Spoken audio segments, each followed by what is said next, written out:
സമയം പുലർച്ചെ 3 മണി. രാമനാട്ടുകരയിലെ ജ്വല്ലറിയിലേക്ക് മോഷ്ടാവെത്തുകയാണ്. ജ്വല്ലറിയുടെ ഭിത്തി തുറന്ന് കവർച്ചയ്ക്ക് തയ്യാറെടുക്കുന്നു. പെട്ടെന്ന് അലാം മുഴങ്ങി. സംഗതി പ്രശ്നമായെന്ന് മനസ്സിലായതോടെ മോഷ്ടാവ് ഓടി രക്ഷപ്പെട്ടു. ജ്വല്ലറിയിലെ കമ്പ്യൂട്ടർ മോഷ്ടാവ് തകർത്തു.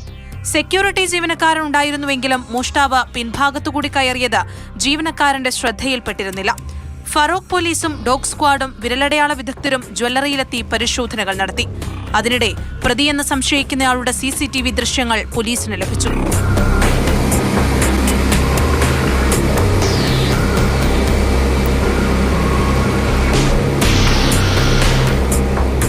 ജ്വല്ലറിയുടെ സമീപത്തെ സ്ഥാപനത്തിൽ നിന്നാണ് ദൃശ്യങ്ങൾ പോലീസിന് ലഭിച്ചത്.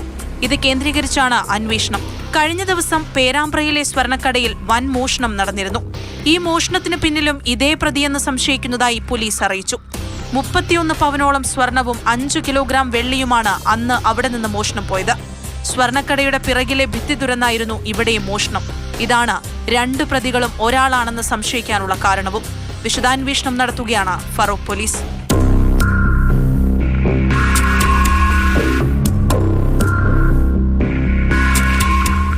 മാതൃഭൂമി ന്യൂസ്, കോഴിക്കോട്.